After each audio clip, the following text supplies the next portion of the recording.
Buenas tardes, hermanos, Dios les bendiga. Vamos a abrir la escritura en el libro de los Hechos. Bienvenidos todos, todas. Dios les bendiga.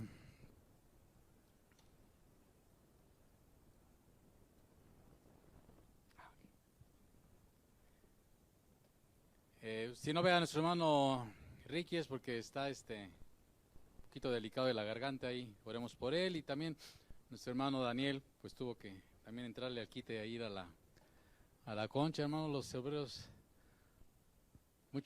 la mies es mucha y los obreros pocos, así que usted siente el llamado de Dios, acérquese con algunos de nosotros y diga: hermano, yo me quiero, no somos nada, y lo poco que hemos recibido de la gracia de Dios queremos compartirlo, así que usted dice: yo quiero, pues usted nada más se acerca con alguno de nosotros, los ministerios, y vamos a trabajar juntos para ponerlo al tiro. Ok, ya, que se cierran los avisos. Yo quería que dieran los avisos, porque luego los avisos a veces los dejamos al final y ya se le están quemando los frijoles, pues dice: no, ya ni le pone atención a los avisos. Entonces por eso pusimos hoy los avisos antes. Libro de los Hechos, capítulo 1. En el primer tratado, Teófilo, hablé acerca de todas las cosas que Jesús comenzó a hacer y enseñar hasta el día en que fue recibido arriba, después de haber dado mandamientos por el Espíritu Santo a los apóstoles que había escogido, a quienes también, después de haber padecido, se presentó vivo con muchas pruebas irrefutables, indubitables, es lo mismo, apareciéndoseles durante 40 días y hablándoles del reino de Dios. Y estando juntos, les mandó que no se fueran de Jerusalén, sino que esperasen la promesa del Padre, la cual les dijo: oyeron de mí. Hoy vamos a comenzar una serie de reflexiones, de meditaciones acerca de algunos temas que van a tener como base el libro de los Hechos. Y nuestro tema de hoy va a ser acerca de las cosas del reino de Dios y la promesa del Espíritu Santo, como acabamos de leer. El libro de los Hechos como tal pues no tuvo un título, así como está en su Biblia, pues así no dijo Lucas: ay, voy a escribir el libro de los Hechos, ¿verdad? Bueno, así no fue. Entonces, inicialmente no tenía ese título. Este título se le asignó conforme el paso del tiempo, y más o menos como por mediados del siglo II, en las comunidades, en las congregaciones cristianas, se empezó a identificar como el libro de los Hechos, ¿eh? De los apóstoles, dice ahí en su Biblia, ¿no? Hechos de los apóstoles. Le invito a que traiga su Biblia. Voy a estar insistiendo en eso, porque el día que ya no tengamos algunos elementos electrónicos, que no haya wifi, que no haya bluetooth, que nos corten por lo que quieran y manden, ¿qué va a hacer para leer la Biblia, para reflexionar en la Escritura? Ahí está, conocer, tener su Biblia, ¿verdad? Al menos pues sáquele el polvo los fines de semana, ¿no? Pero es importante traer su Biblia.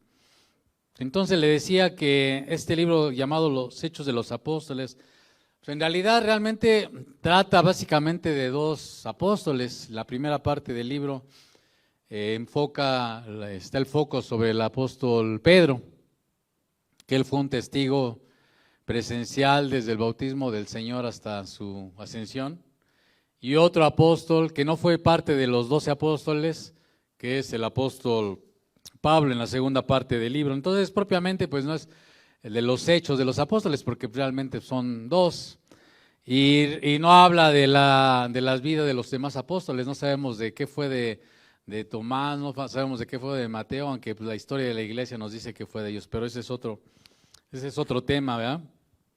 Pero el libro, cuando usted lo lee y medita en él, destaca principalmente la persona y la obra del Espíritu Santo. Y recalco persona porque no es una fuerza activa, como dicen los testigos de Jehová. El Espíritu Santo es una persona, como vamos a estar considerando a lo largo de estas meditaciones, pero también la obra del Espíritu Santo. El Señor lo pone de manifiesto ahí en el versículo 4 y 5, le acabamos de leer, y estando juntos, les mandó que no se fueran de Jerusalén, sino que esperasen la promesa del Padre, la cual les dijo, oyeron de mí, porque Juan ciertamente bautizó con agua, mas vosotros seréis bautizados ¿con quién? Con el Espíritu Santo, que es diferente al sello del Espíritu Santo, como vamos a ver en las Escrituras, ¿no? Cuando hablamos del bautismo del Espíritu Santo no estamos hablando de cuando alguien se convierte y viene a los pies de Cristo y el Señor, dice su palabra, pone el sello de su Espíritu para decir, este es mi Hijo, ¿verdad? Este es mi Hijo amado. El libro de los Hechos es considerado como un segundo volumen de una obra cuyo primer volumen corresponde al Evangelio de Lucas. Si se fija ahí en Hechos 1:1 dice, en el primer ¿qué?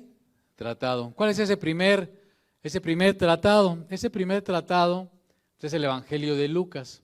Le voy a leer Lucas 1, ponga atención, y si lo pasan ahí, qué bueno, y si no, pues usted ponga atención. Lucas 1 dice, Lucas 1:1, puesto que ya muchos han tratado de poner en orden la historia de las cosas que entre nosotros han sido, ¿qué?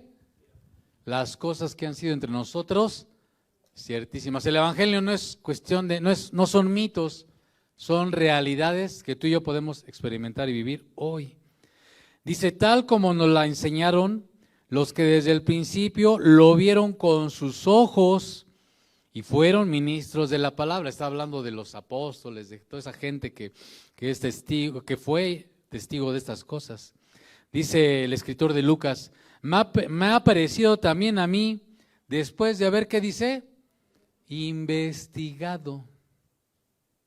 O sea, a veces a los cristianos se nos tilda de ignorantes y de cabezas huecas, pero no somos ni ignorantes. Bueno, a lo mejor algunos son ignorantes, pero hablando intelectualmente, pero el creyente que ama a Dios, como vamos a ver, y que busca a Dios, Dios lo va a llenar de su sabiduría, sabiduría de lo alto, que no es animal ni diabólica, terrenal, sabiduría que lo va a llevar a ser una persona que vive una vida transformada, como vamos a ir viendo.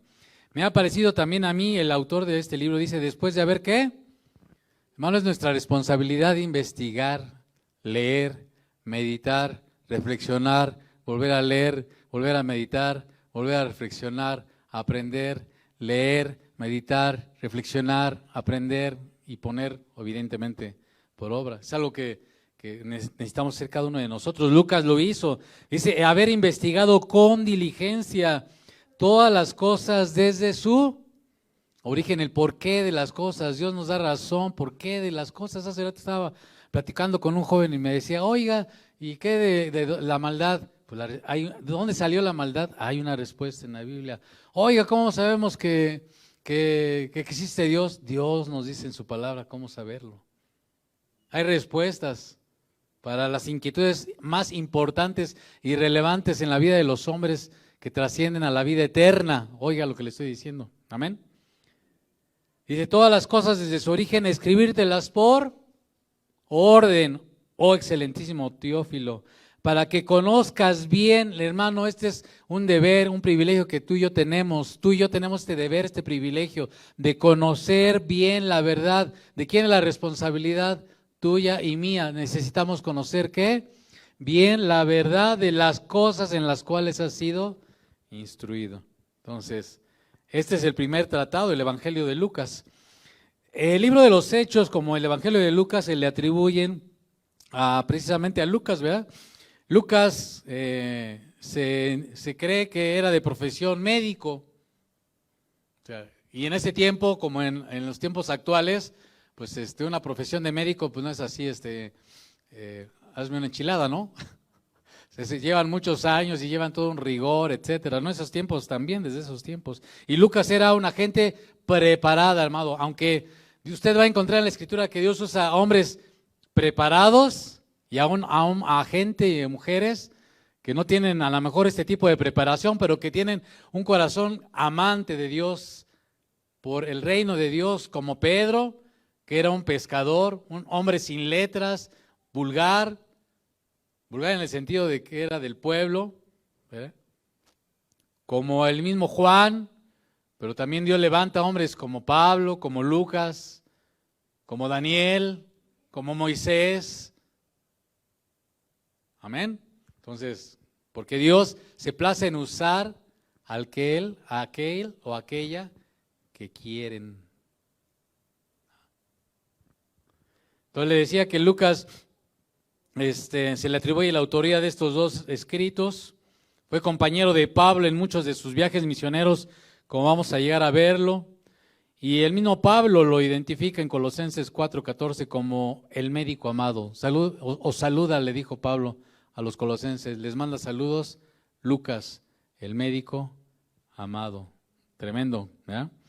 El destinatario, pues, como acabamos de leer, fue Teófilo. No se nos dice mucho acerca de quién fue el tal Teófilo, pero Teófilo se deriva de dos palabras griegas, teos y filios. Teos, Dios, y filios, amigo, amante o fraterno de Dios. Y aunque entonces no sabemos exactamente quién fue Teófilo, sí podemos identificarnos con Teófilo. Y la pregunta es, si tú eres amigo de Dios, buscas comunión con Dios, buscas relación con Dios, buscas querer tener fraternidad con Dios. Esa es mi pregunta. Entonces conteste ahí, no me conteste así en voz alta. Y si usted tiene responde que sí, estas cosas fueron escritas para usted y para mí. Amén. Entonces, el propósito del libro de los Hechos es un libro que trata de la iglesia. Y después vamos a ir ampliando conceptos conforme vayamos avanzando, y vamos a irlos amalgamando todos para que vayamos creciendo en aspectos que Dios puso en mi corazón. Esto de hace tiempo, no están haciendo esta inquietud de compartirle acerca del libro de los Hechos por la predicación del hermano Daniel, es 8 días, yo ya la traía en mi mente, en mi corazón, compartirle algunos principios que están ahí manifiestos en el libro de los Hechos, porque la iglesia, amado, después vamos a hablar conceptos equivocados que tenemos respecto a la iglesia, lo que es la iglesia, necesitamos retomar algunas cosas, retomar cosas que hemos dejado morir, retomar cosas que se nos han olvidado vivir, porque el cristianismo de hoy, la iglesia de hoy es una iglesia, no es cristocéntrica, la iglesia de hoy es una iglesia egocéntrica, que solamente está pensando en sí misma.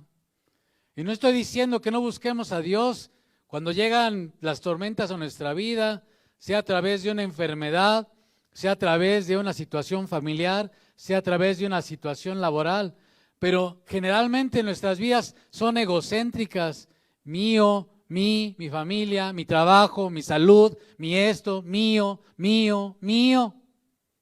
Necesitamos sacudirnos, despertar y dejar, o sea, esas cosas son importantes, no le estoy diciendo que no ore, que no busque a Dios.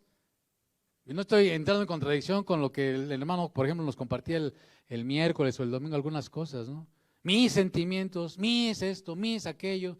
Hermano, necesitamos cambiar algunas cosas y dejar de estar mirando solamente para dentro de nosotros, porque el evangelio, como vamos a ver, no está centrado en nosotros.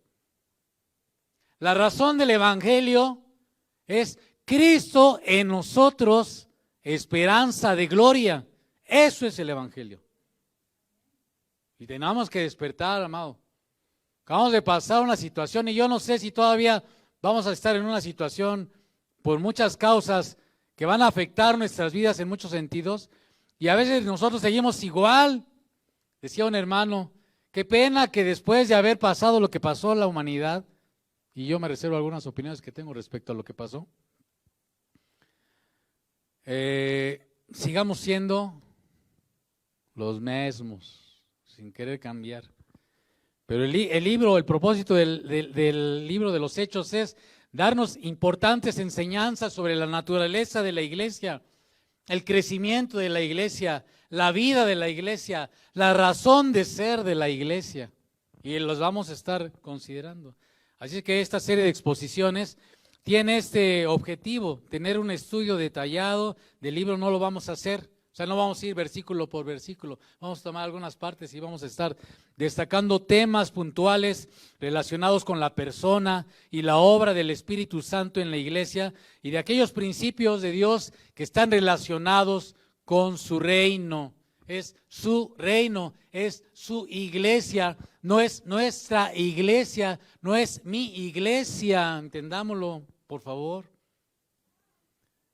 Es la iglesia de Cristo. Le dijo el Señor a Pedro, ¿tú eres Pedro? Una piedra. Pero sobre la roca voy a edificar mi iglesia. ¿Quién edifica la iglesia? Y las puertas del Hades o del infierno no van a prevalecer contra su iglesia. Y por eso después vamos a ampliar el concepto de iglesia, porque tenemos concepto equivocado de la iglesia. Así que vamos a comenzar por el reino de Dios. En el primer tratado, Teófilo, ahí está usted en Hechos 1:1. Hablé acerca de todas las cosas que Jesús, ¿qué dice? Comenzó. O sea, si Él las comenzó, ¿ya las terminó?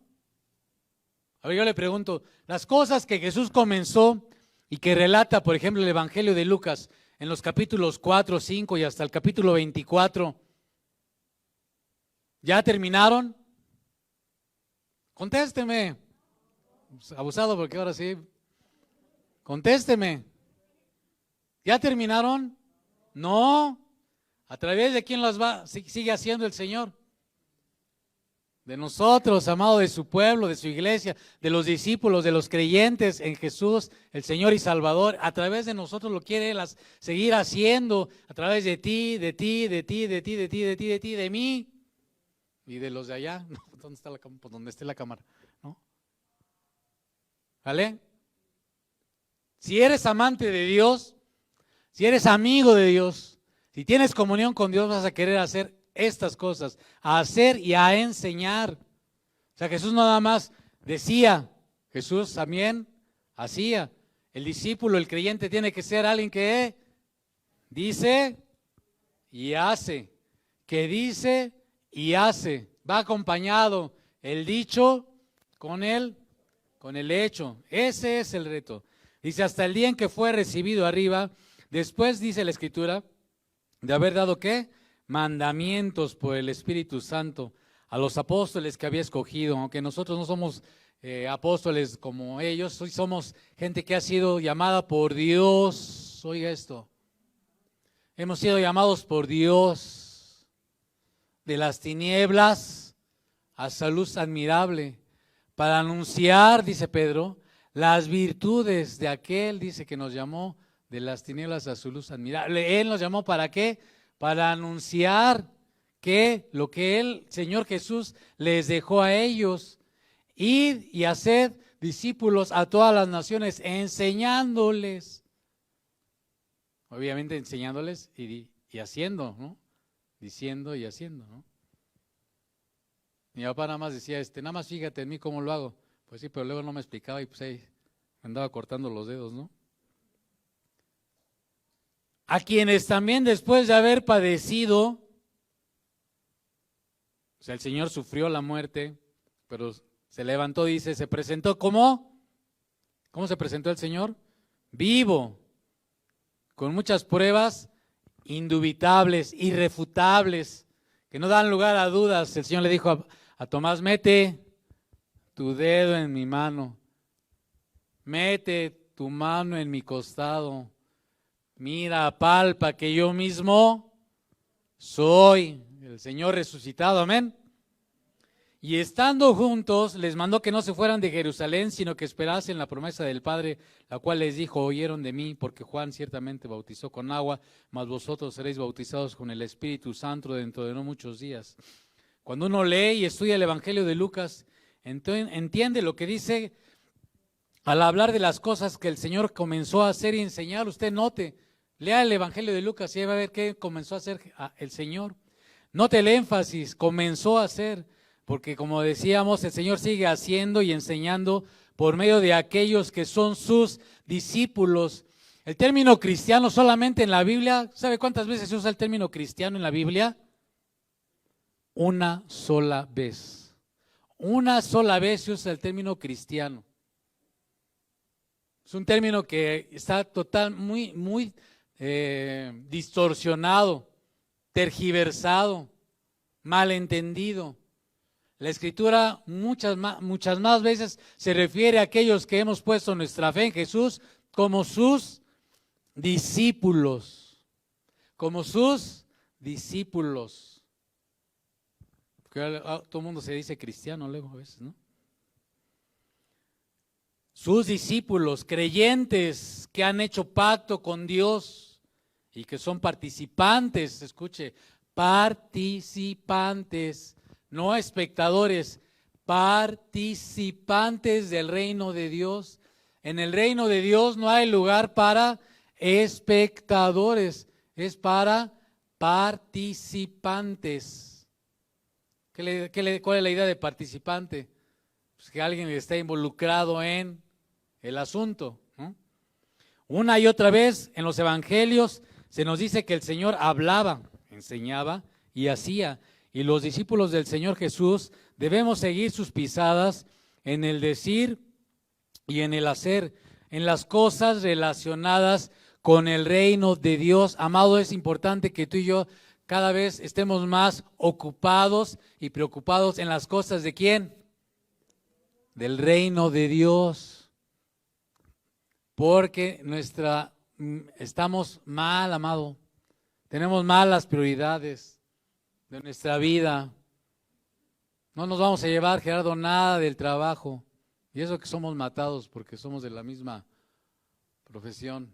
No nos vamos a llevar nada. Todas nuestras desveladas ahí haciéndole al mandrake en el soporte técnico, allá en el reino no sirven de nada ni van a trascender para nada. No estoy diciendo que no hagamos las cosas como Dios nos dice, todo lo que hagan sea de palabra o de hecho, hacedlo como para el Señor, ¿verdad? Necesitamos más bien usar eso para la gloria de Dios, amén. Es importante, como le decía, dejar de vivir un evangelio centrado en nosotros mismos y que lo vivamos según lo que nos enseñan las Escrituras. ¿Qué nos enseñan las Escrituras acerca del reino de Dios? De cómo vivir en el reino de Dios. De cómo vivir de acuerdo a las reglas del reino de Dios. El Señor dice en la Escritura que por 40 días les dio mandamientos. ¿Qué les dio? ¿Qué son mandamientos? Órdenes, instrucciones. Tenemos que estar atentos a las órdenes, a las instrucciones del Espíritu Santo en nuestras vidas. Si queremos tener vidas transformadas, que glorifiquen el nombre de Dios, tenemos que poner atención a la ¿qué? A las órdenes y seguirlas al pie de la letra, para hacer la obra del reino de Dios. ¿Para hacer qué? La obra del reino de Dios. En un estudio, hablando de los 40 días, un hermano hablaba que 40 expresa la idea de un periodo de transición, un periodo de cambio. Cuando usted vea en la Escritura el número 40 va a encontrarse, ahorita vamos a mencionar solamente algunos pasajes, que significa que hay un periodo, que va a haber un cambio, que va a haber un cambio de cosas. Por ejemplo, Moisés, antes de traer las tablas de la ley al pueblo, ¿cuántos días pasó en el monte Sinaí? 40 días. ¿No? El Señor, antes de comenzar su ministerio terrenal, después de haber sido bautizado por Juan, ¿cuántos días estuvo ayunando? 40 días. Y el Señor, antes de que derramara su Espíritu Santo sobre esos discípulos iniciales, ¿cuántos días pasó con ellos? Y va a venir un cambio, hermano, como vamos a ver en la Escritura, que revolucionó al mundo, que revolucionó la vida de esos hombres, de esos pescadores, de esos hombres que días antes estaban llenos de temor, de frustración, sin esperanza, tristes. pero que el Señor vino a mostrarse a ellos resucitado por el poder del Espíritu Santo para confirmarles en la fe, para comisionarlos y para darles el poder de su Espíritu Santo para llevar el Evangelio, para anunciar el Evangelio. Entonces, por eso el Señor pasó ahí 40 días, ¿verdad? Ahora, aunque los mandamientos fueron para los apóstoles, se entiende, amado, que pues, son para todos los creyentes. Lo vamos a ir descubriendo. Entonces, estos mandamientos son para todos los creyentes en Jesús, nuestro Señor y Salvador. Y son para hacer la obra de Dios. ¿Para hacer qué? La obra de Dios. En el bautismo, cuando el Señor se fue bautizado, fue ungido con el Espíritu Santo y poder. Dice Hechos 10:38, hablando Pedro a Cornelio, le dice cómo Dios ungió con el Espíritu Santo y con poder a Jesús de Nazaret, y cómo éste anduvo haciendo bienes y sanando a todos los oprimidos por el diablo, porque Dios estaba con él. Por eso no se concibe a un cristiano de capa caída, todo agüitado, todo triste, todo apachurrado, todo fracasado, todo derrotado. Usted dígame lo que quiera, pero yo le voy a decir lo que dice la Escritura. Ya es su asunto, si usted lo toma, lo deja o lo rechaza. Ese ya es su rollo, ¿vale? Pero la Escritura dice cómo Dios ungió con el Espíritu Santo y con poder a Jesús de Nazaret, y cómo éste anduvo haciendo bienes y sanando a los oprimidos por el diablo, porque Dios estaba con él. Ese mismo Espíritu Santo es el que desea manifestarse en el pueblo de Dios con una unción fresca, con una llenura plena de su presencia. ¿Para qué? Para anunciar las virtudes de nuestro Dios. Y Pablo, en Romanos 1:4, dice que el Señor Jesús fue designado Hijo de Dios en poder de acuerdo con la santidad del Espíritu por la resurrección de los muertos. Amén.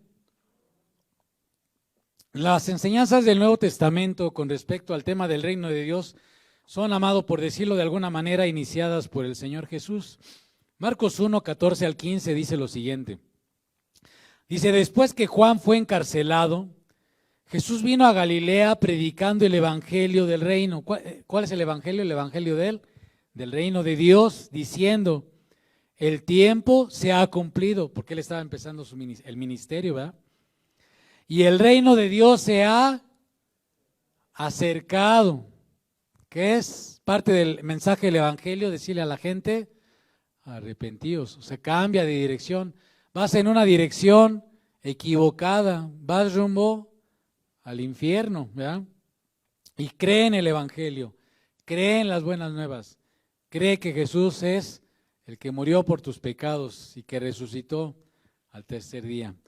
Las cosas relacionadas con el reino de Dios, que forman parte del tema de las enseñanzas después de la resurrección, que nos relata ahí el libro de los Hechos al inicio, son estas cosas relacionadas con el Señor Jesucristo, que forman parte de las enseñanzas de Pablo, aún en el libro al final del libro de los Hechos. Fíjese lo que dice la Escritura respecto a lo que enseñaba Pablo. Hechos 28, del 30 al 31. Dice, y Pablo permaneció 2 años enteros en una casa alquilada y recibía a todos los que a él venían, predicando el reino de Dios. ¿Qué hizo el Señor Jesús cuando comenzó su ministerio? Predicar el reino de Dios. ¿Qué hizo durante todo su ministerio el Señor Jesús? Predicar el reino de Dios. ¿A qué hemos sido llamados?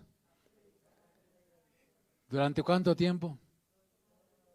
Todo el tiempo que estemos en esta tierra, a predicar el reino de Dios. Y enseñando acerca del Señor Jesucristo abiertamente y sin impedimentos. O sea, diciendo y haciendo. Diciendo lo que dice la Escritura y haciendo lo que dice la Escritura. Ese es lo que el Señor nos ha llamado a hacer, ¿verdad? Cuando cuenta la historia de Jesús, usted lee los evangelios, los apóstoles proclamaron estas buenas nuevas del reino de Dios, lea los evangelios. Y esas buenas nuevas que el Señor empezó a enseñar, ahora tienen un cumplimiento también en aquellos que, ¿verdad?, creemos en Él y que fueron confirmados por su muerte y su resurrección. El evangelio, hermano, como dice 1 Corintios 15, del 3 al 4, esta es la esencia del evangelio. Dice, porque primeramente os he enseñado lo que asimismo recibí, que Cristo Jesús murió por nuestros pecados conforme a las Escrituras, y que fue sepultado y que resucitó al tercer día, ¿cómo? Conforme a las Escrituras. Esa es la esencia del evangelio, amado. Son hechos irrefutables. Y usted y yo, si hemos creído en Él y estamos viviendo una vida rendida a Él, en obediencia a Él, en la llenura del Espíritu Santo, vamos a ver nuestras vidas transformadas. Y la gente va a ver la transformación en nuestras vidas. No me importa que usted tenga, sea de la prehistoria cristiana, ¿no? Si usted y yo nos volvemos al Señor con un clamor en nuestro corazón y le decimos, Señor, lléname de ese poder de tu Espíritu Santo para vivir una vida transformada como esposo, como esposa, como hijo, como hija, como empleado, como empresario, como vecino, como lo que quiera. Señor, quiero vivir una vida de poder transformada por tu Espíritu Santo, amado. ¿No está cansado luego de vivir una vida así toda paupérrima? Pues sí, y entonces luego, ¿no?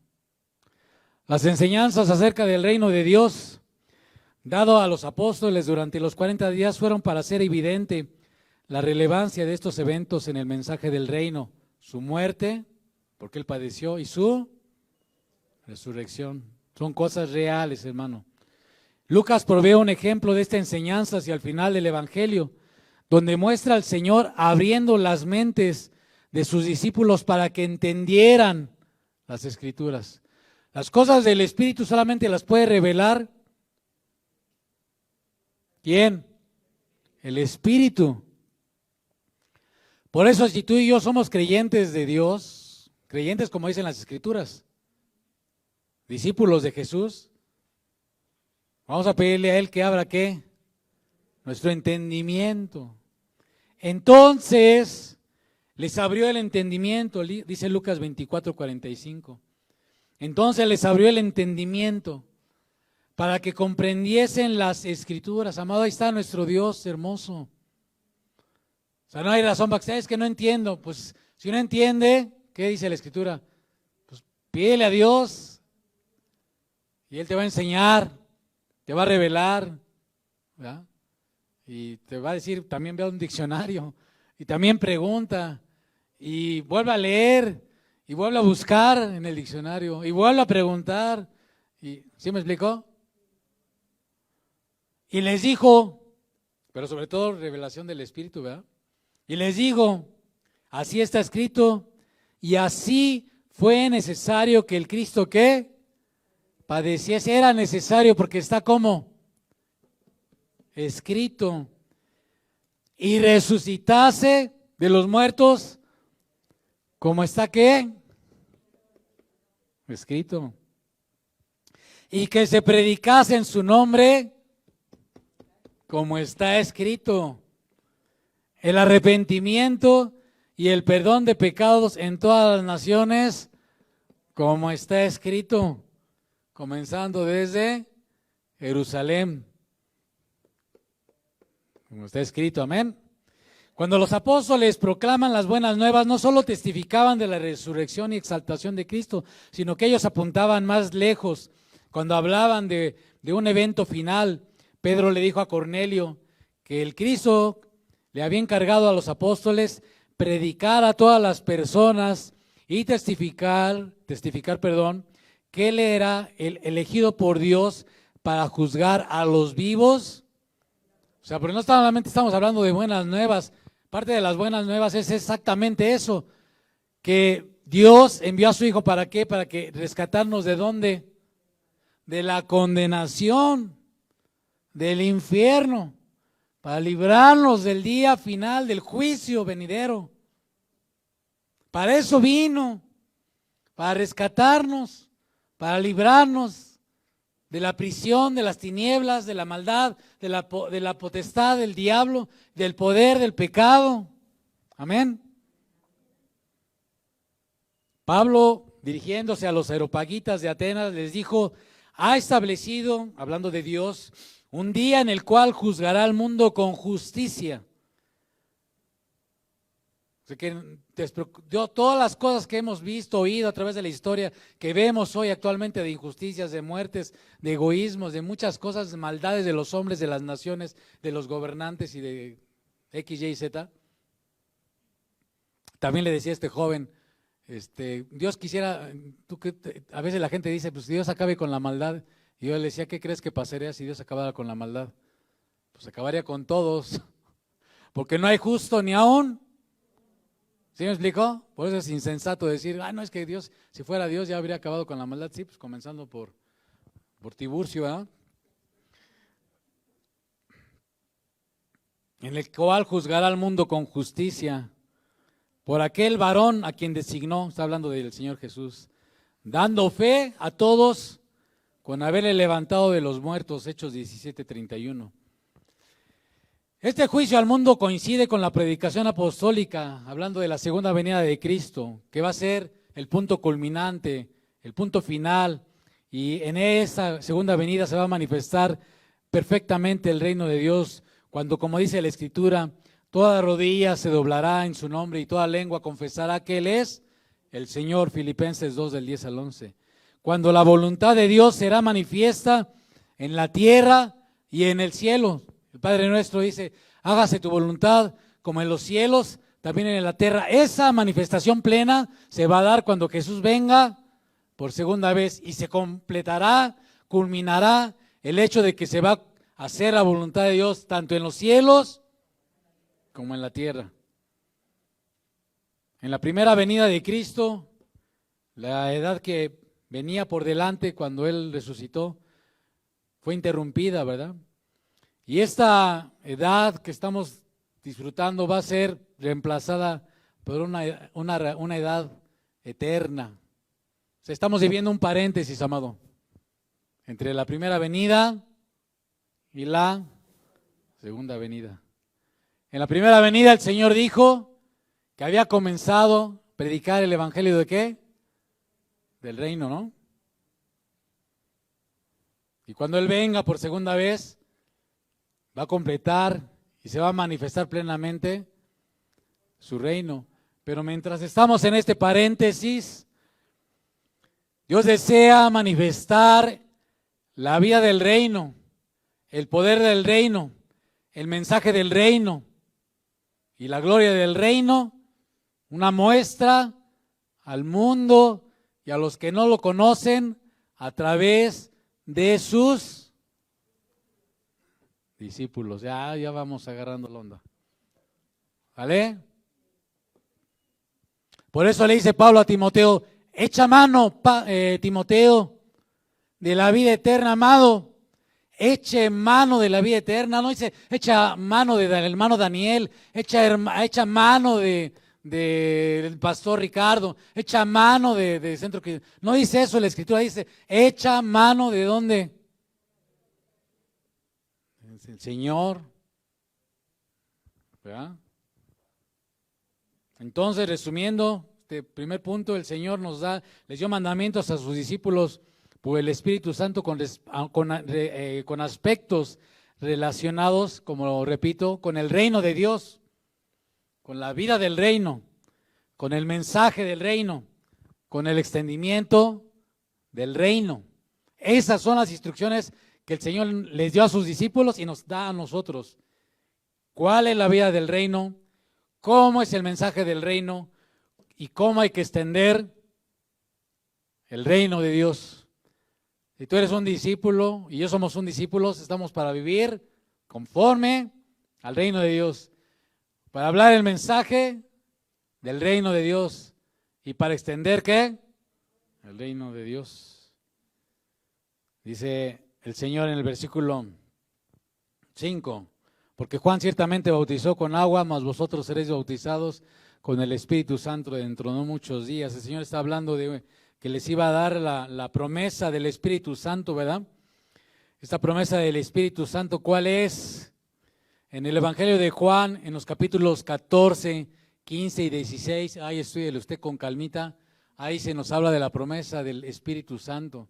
El Espíritu Santo, recuerde, no es una fuerza, el Espíritu Santo es la tercera persona, es una de las tres personas de la Trinidad, el Padre, el Hijo y el Espíritu Santo. Tampoco es una paloma, ¿no? Aunque descendió y Juan como una señal lo vio como en forma de paloma, no, el Espíritu Santo no es una paloma en ese sentido, ¿eh? Aunque nos deja ver algo, esa figura que no nos vamos a detener en ello. Le decía, el Evangelio de Juan se encarga de hablarnos de la promesa del Espíritu Santo y nos vamos a ir así, pum, pum, pum, pum, pum, sé que no se me duerme, duérmase si quiere, es su asunto. Juan 14 del 15 al 17, vamos a leer. Si me amáis, guardad mis mandamientos. Y yo rogaré que al Padre, y os dará otro abogado, otro intercesor, otra persona que va a ponerse a favor de ustedes. Eso es lo que dice. Ahí en nuestras Biblias le pusieron consolador, pero en el término original, en el griego, habla de alguien que se pone a favor nuestro, que intercede por nosotros, que se pone de nuestro lado, que está ahí junto a nosotros. Ese es el sentido de la palabra en el original griego. Para que esté con vosotros, ¿para cuándo, amado? Entonces, si pasamos por una circunstancia adversa en nuestras vidas, ¿quién está a nuestro lado para fortalecernos nuestra fe, para darnos confianza, para animarnos, para seguir adelante, para no desmayar, para permanecer firme, para rechazar el pecado? ¿Quién va a estar? Lalo, a ver, fuerte. El Espíritu Santo, ¿verdad? Pues le digo a Lalo porque dijo el Espíritu Santo. Todos estamos aquí alertas, ¿no? El Espíritu, ¿de qué dice? De verdad, el cual el mundo no puede recibir porque ese es para los discípulos. El Espíritu Santo, ¿para quién es? Para los discípulos, para los creyentes. Porque no le ve ni le conoce, pero vosotros le conocéis porque mora. ¿Porque qué? Mora, habita, está ahí contigo, está ahí conmigo. Si somos sus discípulos, si somos sus creyentes en Jesús, el Señor y Salvador, si somos discípulos del Maestro, Él mora en nosotros, tremendo, ¿no? Y estará con vosotros. Juan 14, 26, más el Consolador, el Espíritu Santo, a quien el Padre enviará en mi nombre, Él os enseñará, ¿qué dice? Todo el Espíritu Santo, enséñame, guíame, muéstrame el camino, qué hacer, qué no hacer, y hacerlo, ¿verdad? O ser obediente. Y os recordará todo lo que yo os he dicho. Juan 15, 26 al 27. Pero cuando venga el Consolador, otra vez esta palabra en el griego es lo mismo que le acabo de explicar, a quien yo os enviaré del Padre, ¿el Espíritu de qué? Fíjate, el Espíritu que mora, el Espíritu que enseña, el Espíritu de verdad, el cual procede del Padre, Él dará ¿qué? Testimonio. Es una persona, no es una fuerza, es una persona acerca de mí. ¿Para qué Él va a dar testimonio acerca de Jesús en nosotros? Pues para que nosotros demos testimonio ¿de quién? De Jesús, ¿verdad? Y vosotros daréis testimonio también, porque habéis estado conmigo desde el principio. Evidentemente le está hablando a sus discípulos, y aunque nosotros no estuvimos como ellos por las Escrituras, pues es como si hubiéramos estado con ellos, amén. Juan 16, del 7 al 10. Pero yo os digo la verdad, está hablando el Maestro, nuestro Señor, os conviene que yo me vaya, porque si no me fuera, o fuera, el Consolador, otra vez la misma palabra. ¿Cuántas veces van? 3 veces se refiere a él como Paráclitos. No vendría a vosotros, mas si me fuere, os lo enviaré. Y cuando Él venga, convencerá a quién. ¿Pero qué bocas va a usar? Dígalo, ¿qué bocas va a usar? Las nuestras, exacto. ¿Qué oídos va a usar? Nuestros. ¿Y qué ojos va a usar? Los nuestros. Por eso dice la Escritura que el Evangelio de los reinos, del reino de Dios es de los chamacos míos, para que vea, muestra de un botón.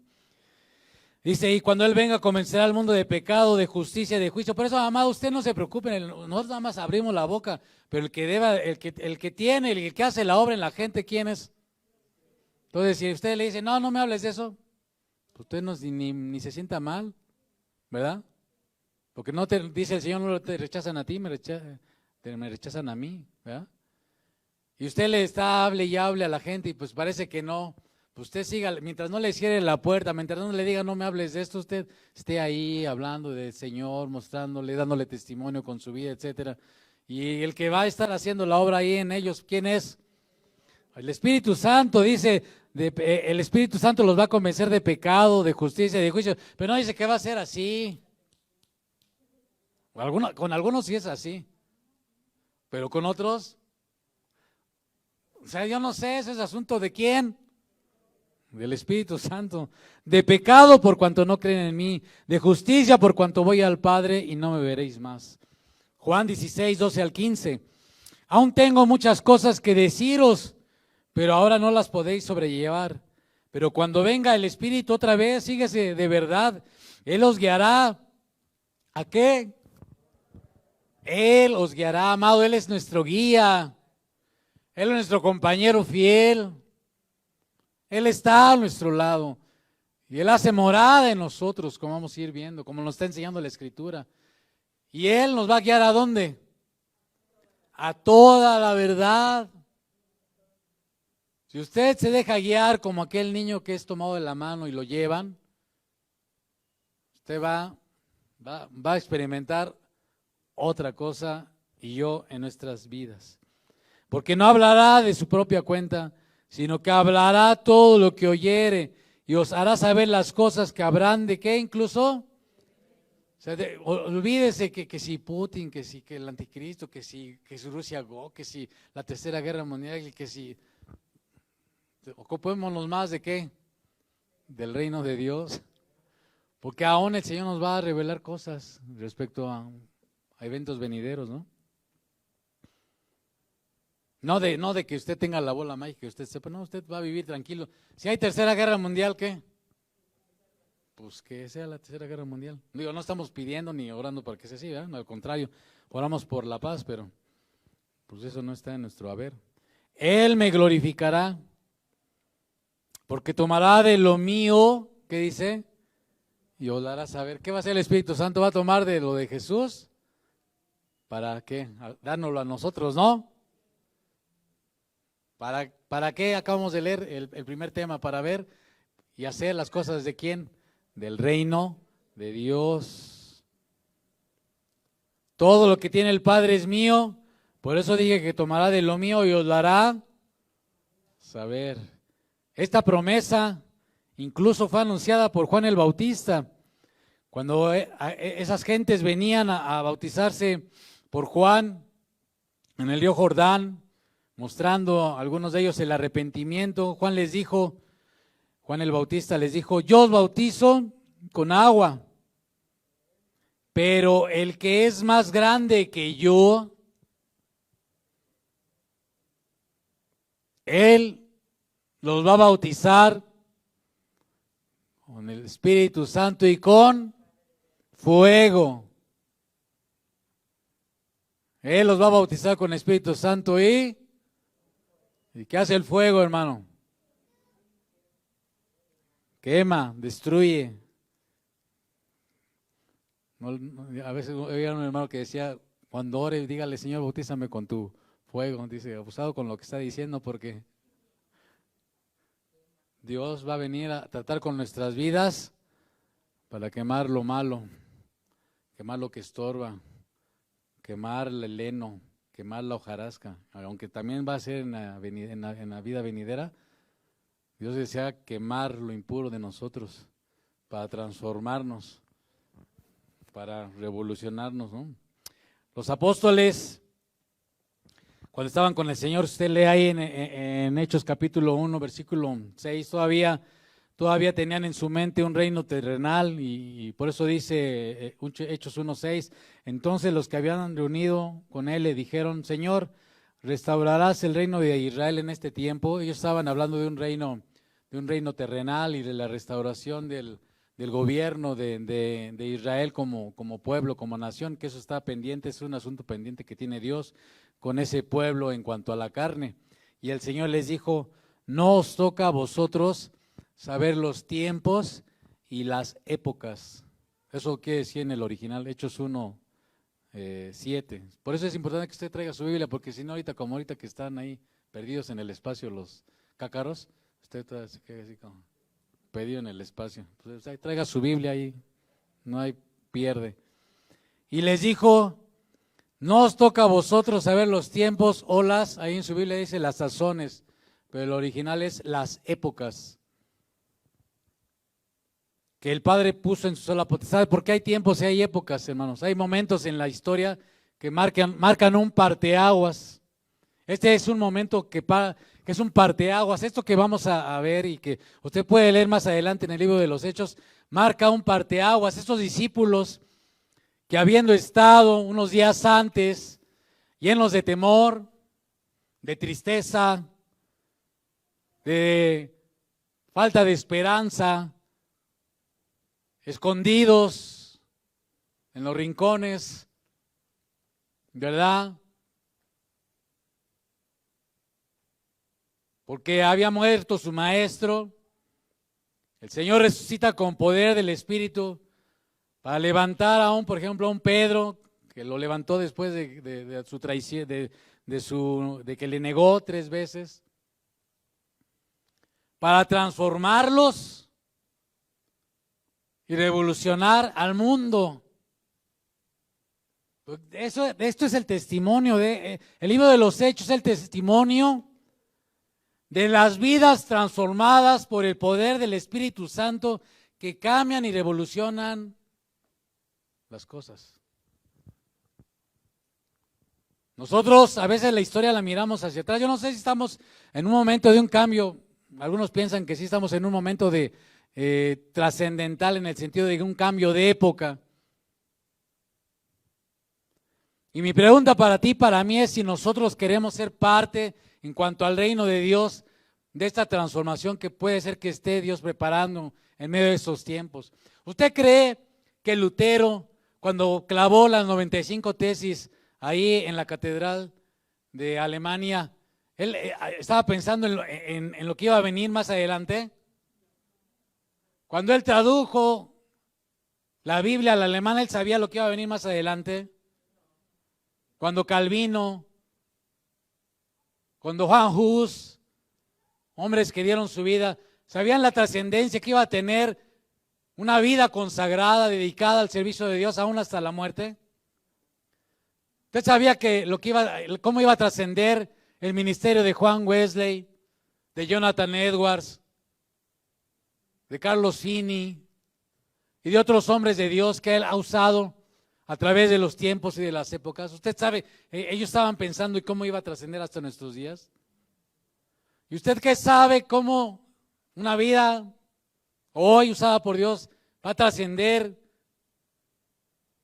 en los tiempos venideros? ¿Usted sabe? Pero lo que nos toca hacer en la época que nos toca vivir es hacerlo, seguir las instrucciones del Maestro,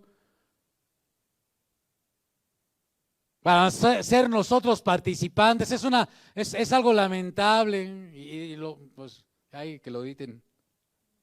Es lamentable estar rogando, pidiendo, suplicando desde los púlpitos que la gente haga algo para el reino de Dios. Es triste, es lamentable que desde los púlpitos, repito, se esté rogando, suplicando que la gente esté dispuesta a trabajar para el reino de Dios. Grábeselo, grabémoslo en nuestro corazón. Porque si somos discípulos del Señor, somos llamados a estar en la línea de la batalla, al frente, como Isaías, cuando el Señor dijo, ¿a quién enviaré? ¿Y quién irá por nosotros? Nosotros somos los pies de Dios, somos las manos de Dios, somos la boca de Dios, somos los ojos de Dios en esta tierra. Y cuando se trata de servir, deberían de sobrar manos, bocas, nos debería sobrar tiempo. Si algunos piensan que ya tienen un pie en el hoyo, porque dicen, yo es que ya estoy muy viejito, yo tengo un pie en el hoyo, pues le puedo decir que aunque tenga un pie en el hoyo, tiene otro pie fuera del hoyo. Entonces, mientras tenga un pie fuera del hoyo, Dios lo puede usar. Otros que son jóvenes dicen, no, es que soy muy joven y tengo la vida por delante. Pues Dios quiere que tú te rindas a Él, porque quiere que la vida que tengas por delante, que el Señor te conceda en su gracia y en su misericordia, la vivamos para el extendimiento del reino de Dios. Amén. Restaurarás a Israel en este tiempo. El Señor les dijo, no les toca a ustedes saber esos tiempos o épocas que el Padre puso en su sola potestad. Ese es asunto del Padre. Pero ¿qué?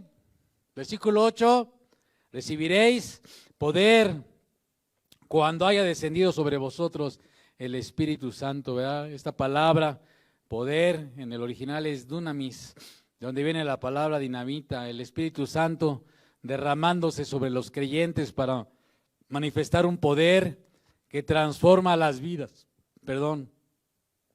Se dice que para hacer algo nuevo, a veces hablando en términos constructivos, para hacer algo nuevo se necesita tirar lo que hay. Tirar lo que hay. Las remodelaciones luego pues, cuesta trabajo. A lo mejor sería tirar lo que hay para levantar algo nuevo. Y Dios decía de nosotros tirar lo que hay, derruir lo que hay de nosotros, de nuestro orgullo, de nuestro pecado, de nuestro viejo hombre, nuestra vieja naturaleza. Dios desea derruirlo, quemarlo, transformarlo. Y para eso se necesita ¿qué? El poder del Espíritu Santo, para que derribe las cosas que hay en nosotros que no le agradan al Señor, ¿verdad? Para transformar nuestras vidas, para llevar, ¿y para qué? Pues para que hagamos el trabajo del reino, ya lo dijimos, ¿verdad? Y ya con eso vamos a acabar, ahí dice el versículo 8. ¿Pero qué? ¿Recibiréis qué? Esa dinamita, ¿verdad? Ustedes van a recibir ese poder, ¿para qué? Ese poder que los va a transformar. Dice, cuando haya venido sobre vosotros, ¿qué? Ellos ya eran creyentes, ellos eran discípulos, pero de todos modos, amados, necesitamos una unción fresca del Espíritu Santo, necesitamos una llenura fresca del Espíritu Santo, necesitamos buscar al Espíritu Santo. Hemos dejado de clamar al Espíritu Santo para que se manifieste en nuestras vidas. No es una cuestión de esfuerzo humano. Nadie puede con esfuerzo humano vivir una vida transformada para Dios. Nadie. Nadie. Que no piense que con esfuerzo humano usted va a vivir una vida transformada. El que nos da el poder para vivir una vida transformada, y por eso necesitamos en humildad buscarle a Él, humillarnos delante de Él, clamar, rogarle, es que el Espíritu Santo con el que hemos sido sellados se manifieste en nosotros de una manera plena, nos transforme, nos cambie, nos renueve. ¿Sí me estoy explicando? ¿Para qué? Dice, ¿para hacer qué? Testigos, ¿en dónde? En Jerusalén, en Judea, en Samaria y hasta lo último de la tierra. Hermano, necesitamos esta plenitud del Espíritu Santo, esta unción fresca, esa presencia del Señor a través de su Espíritu Santo para vivir vidas transformadas. El Espíritu Santo es el que nos va a dar el poder para vivir una vida de reino. ¿Quién nos va a dar el poder para vivir una vida de reino? el Espíritu Santo para ser testigos en Jerusalén, en Judea, en Samaria y hasta el último de la tierra. Amén. Ahí cierre sus ojos. Señor, queremos pedirte perdón, Padre, por el tiempo que hemos estado viviendo de manera un evangelio egocéntrico, centrado en nosotros mismos.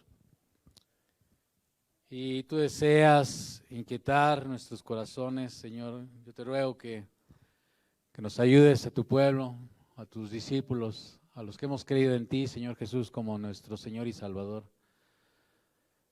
Nos inquiete, Señor, a buscarte a ti, Espíritu Santo. Perdónanos, Espíritu precioso de Dios, por ignorarte, por no considerarte, por no entender que tú nos has sido dado para guiarnos a toda verdad, para toda justicia, para estar con nosotros, para morar con nosotros, para transformar nuestras vidas, para vivir vidas, Señor, que glorifican tu nombre, para vivir vidas como vamos a ver en tu palabra. Gente que te negó, se convirtió en un hombre poderoso en tu palabra. Gente que dudó, como Tomás, fue un hombre que se consagró a ti hasta dar su vida. Y así podríamos hablar de cada uno de ellos. Pero hoy no estamos hablando de ellos, Señor, hoy estamos hablando de nosotros. Aquí y ahora, Padre. Aquí y ahora tú nos has llamado de las tinieblas a tu luz admirable para anunciar tus virtudes, Señor. Y necesitamos de ti, Espíritu Santo, te derrames sobre estos huesos secos. Espíritu de Dios de los cuatro vientos, como tú le dijiste a Ezequiel, Ezequiel, ¿vivirán estos huesos secos? Y Ezequiel dijo, Señor, tú lo sabes. Ezequiel profetiza sobre estos huesos, que cada hueso se junte con su hueso. Y Ezequiel profetizó, Señor. Y cada hueso se juntó con su hueso. Ezequiel le volviste a preguntar, ¿tendrán carne estos huesos? Y tú lo sabes, Señor. Ezequiel profetiza sobre estos huesos para que se cubran de carne. Y se llenaron de carne, Señor, a tu orden, a tu mandato. Ezequiel, estos cuerpos de huesos llenos de carne tendrán vida. Tú lo sabes, Señor. Ezequiel profetiza. Espíritu de los cuatro vientos, de los cuatro lados, sopla sobre estos huesos para que tengan vida. Espíritu de Dios, ven y visítanos, ven y llénanos. Queremos levantarnos como un pueblo victorioso sobre el pecado, sobre la maldad, sobre la injusticia, Señor, para anunciar las virtudes tuyas, Padre. Fortalece este pueblo tuyo. Tú estás con nosotros. Para, Señor, con nuestras vidas, dar testimonio de ti y con nuestros dichos también. Ayúdanos, Espíritu Santo de Dios. Gracias, Señor, por este tiempo. Y ayúdanos ahora. Vamos a seguir disfrutando de este tiempo que tú nos concedes de descanso. Ayúdanos a disfrutarlo con nuestra familia. Señor, estar ahí pasando un tiempo que nos edifique. Guárdanos donde quiera que vayamos. Bendice a tu pueblo y gracias por tu palabra eterna. En el nombre de Jesús. Amén. Dios le bendiga, hermanos. Estamos despedidos.